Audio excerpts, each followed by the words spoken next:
आणि थँक्यू आगता मावशी for such a lovely introduction.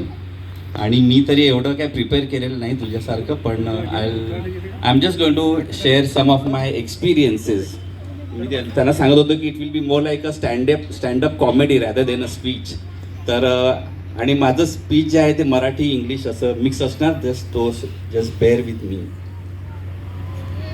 तर सर्वप्रथम I just want to thank God, देवाला धन्यवाद की त्याने मम्मीला 75 इयर्सचं आयुष्य दिलेलं आहे, इतकं सुंदर असं आयुष्य दिलेलं आहे.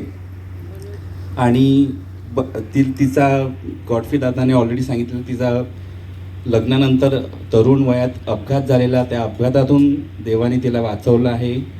आणि त्यानंतर शी इज व्हेरी करेजियस, म्हणजे तिने धैर्याने आपलं आयुष्य पुढं नेलेलं आहे. फॅमिली वाढवलेली आहे. ग्रीनल आणि मी आमचं दोघांचं इतक्या सुंदर प्रकारे तिने जडणघडण केलेलं आहे. तर she is a very very courageous woman and she is done a lot for अस.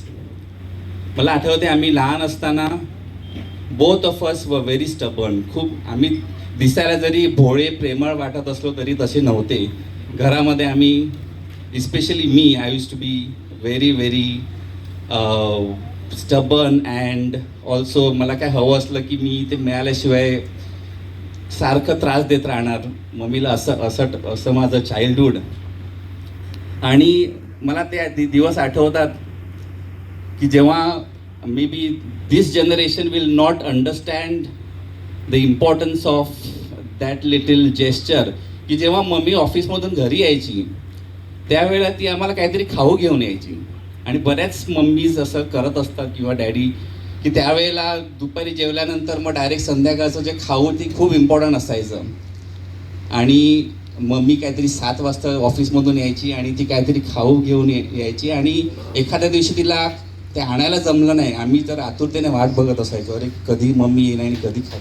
आणि ते आणलं नाही की मग 2-3 दिवस घरामध्ये एकदम वॉर झोन असा असायचा. तू आणलं कसं नाही, तुला कळत नाही का, तुला काय, तुला समजत नाही का. आणि पण ती बिचारी सगळं ऐकून घ्यायची आणि समहाव शी वूड टेल असं, नाही टेन्शन आम्ही परत दुसऱ्या दिवशी घेऊन येईल किंवा काहीतरी असं सगळं सांगून ते आमचं she use to just pacify us. पण I mean the amount of struggle that they go through, आता ते मला आता रिअलाइज होतं आहे when I am raising my own kids, की हाऊ मच ऑफ त्यावेळेला त्यांनी केवढी मेहनत केलेली आहे. म्हणजे it's not just my mother, there are so many other mums who are in the same boat, की जे सकाळी उठून कामाला मुंबईला कामाला, शाळेत किंवा ऑफिसमध्ये, तिथून तो ट्रेनचा प्रवास, मग घरी यायचं आणि मग सगळं परत घरी आल्यानंतर स्वयंपाक करा आणि लेटपर्यंत मग जागा राहायचं, परत सकाळी लवकर उठून. So it use to be a very big, I mean, when I think of it now, I just can't imagine how you all did it. So, hats off to mom, hats off to everyone who have actually gone through this process and came out raising such successful families. So, that was one experience. I've got a few more to share. तर जरी we used to be a bit stubborn, but luckily अभ्यासाच्या बाबतीत तिला एवढा आम्ही त्रास दिला नाही. मात्र अभ्यास जरी आमचा चांगला असला असता तरी चांगले रिझल्ट येत होते. आणि मग ओपन डेच्या दिवशी नेहमी माझा एक प्रॉब्लेम व्हायचा की ओपन डेला मम्मी शाळेत यायची. आणि हा प्रॉब्लेम ॲक्च्युली आहे तो गोलपेटशीलच्या फॅमिलीतील सर्व मुलींचा प्रॉब्लेम आहे. तो सर गोलपेटशीलच्या जेवढ्या मुली आहेत त्या सगळ्यांचे टिअर ग्लँड जे आहेत ते खूप वीक आहेत. मग तो आनंदाचा क्षण असला किंवा दुःखाचा क्षण असला, ते tears will just flow unstoppable. आणि अशा वेळेला जेव्हा मी मम्मीला स्कूलमध्ये घेऊन जायचो ओपन डेला, आणि टीचर मग मम्मीला सांगितलं, अरे तुझ्या मुलाने खूप चांगलं रिझल्ट आलेला आहे तुझ्या मुलाचा, आणि he is done so well, he is so good, हे ते. आणि mummy would just start crying there. आणि आय यूज टू, अरे काय झालंय. आणि तिला बघून दुसरे पेरेंट्स असायचे ते मला विचारायचं, अरे पोरा काय झालं यावेळेला पहिला नंबर नाही का आला, मम्मी रडते की हो. मग अरे नाही नाही तसं काय नाही आंटी, ते पहिला नंबर आला पण ते मम्मीचे आनंदाचे अश्रू आहेत. आणि ते अश्रू म्हणजे इवन आता सुद्धा तिच्या डोळ्यात आनंदाचे अश्रू आहेत. So she expresses her happiness in a different way, and so all her sisters as well. आणि that is a very unique feature of गोलबेटशील डॉटर्स. त्यानंतर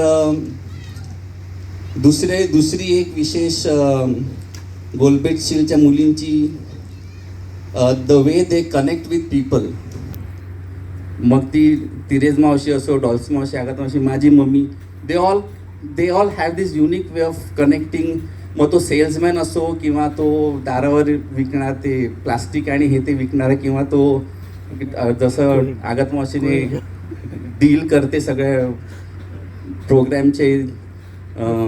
it's a very unique way of dealing. आणि आमच्या घरी तो एक eureka फोर्ब्सचा salesman यायचा 30 years ago, आणि त्याने आम्हाला ती व्हॅक्यूम क्लीनर त्याने त्याच्याकडून घेतलेली. आणि मग त्या व्हॅक्यूम क्लीनरला 10 वर्षानंतर सुद्धा प्रॉब्लेम झाला तरी तो आला नीट करायला. So it was that kind of a connection she would make with people. And she always sort of believed in like long term, maintaining those kind of long term relationships, which now we have also sort of got some of those genes. And I think it's also part of my dad's family from where we are getting those things. Then the other thing about mom, she has got very business acumen आहे तिच्याकडे.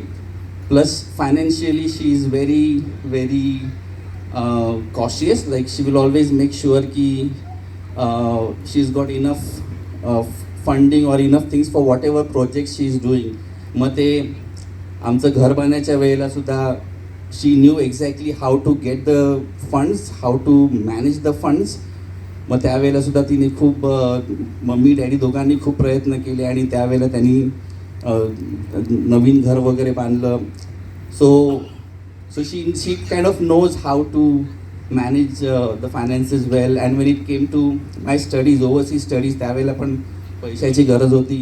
त्यावेळेला पण तिने व्यवस्थितपणे plan केलं. She made sure the funds were available, and I was able to go overseas for my studies. आणि हे फक्त समजा डॅडीकडे असलं असतं तर त्याला काय म्हणतात, डैडी के हाथ में होता तो रोज घर में पार्टियाँ ही हो जाती. और बिकॉज दॅट इज टिपिकल मशात नेचर. आणि मशात कंपनीचं असंच आहे की मौज मजा करो, पण because of mummy she was able to put everything together and help the family in a way that she helped us to, she balanced the family so well with everything that we were able to then manage everything very well. त्याच्यानंतर आणि अजूनही whenever we decide to do any renovation at home, और काही जरी गाडी घ्यायची असली, घर कुठे इन्व्हेस्टमेंट प्रॉपर्टी घ्यायची असली, की मी मम्मीला सांगितलं, मम्मी वी हॅव आम्ही असं घर घेण्याचा प्लॅन करतोय किंवा ही गाडी घेण्याची प्लॅन करते. अरे मग तुला पैसे पाठवू का, ते तिचं स्टेटमेंट आहे, तुला पैसे पाठवू का. मग मी जोकिंगली तिला विचारतो, काय ग मम्मी मामाची जमीन वगैरे इकले का. So she is always thinking about us and always trying to help us in whatever way she can. तिचा सगळ्यात मोठा सपोर्ट जो आम्हाला मिळाला तो लास्ट मे बी 15 years, जेव्हा वेन एनिया वॉज बॉर्न, एनियाच्या जन्मापासून तर त्याच्यानंतर एरिनचा जन्म, मायराचा जन्म, she was constantly there with us to support us in all possible ways. आणि I think she was such a frequent flyer to Sydney, to Melbourne, that I think even the wheelchair people, ते व्हीलचेअरवाल्या लोकांना पण तिची नावं माहिती होती की ती, आणि ती नेहमी दुबईवरून जायची. तर त्यामुळे she knew the whole way how to get there, what needs to be done. आणि ती एकटी ट्रॅव्हल करायची. जेव्हा मी सिडनीमध्ये दुसऱ्या फॅमिली आहे त्यांना सांगत असायची, अरे माझी मम्मी एकटी येत आहे, ती how does she do it. Even sometimes I couldn't, it was a big like a surprise for me ki how she is able to manage and how she is able to go about traveling on her own, especially at that age. So hats off to you mummy, thank you for everything that you have done. Muli sudha, she's got very close attachment with all my girls आणि त्यांना सुद्धा म्हणजे Leena nana is like they just love her like anything, you know, like घरी आल्यानंतर सुद्धा मग ते सारखी लीना नॅना मग ती त्यांच्यासाठी काहीतरी स्पेशल बनवणार, जरी ट्रिझाने बनवलेलं ते खाणार नाही पण लीना नॅनाने बनवलेल्या ज्या काही वस्तू त्या त्यांना तिला खूप आवडतात आणि they just enjoy her presence, her company. So she is done a lot for us. I think मी त्या दिवशी तिचा पासपोर्ट घेतला आणि आय वॉज जस्ट चेकिंग की how often she has travel to Australia and I got so confuse because arrival, departure, there's so many stamps on the passport that I just couldn't match which date she went and which date she came. So she spent so much of time with us, helping us and being with us. डॅडीला आणि ग्रीनरला इथे सोडून यायची ती, so sorry about that, but she has done a lot for us and I am really grateful for everything. I think that's about it that I want to talk about her. So mama, we love you and we wish you a very long life, full of happiness, good health and lots of blessings from above. Thank you mommy.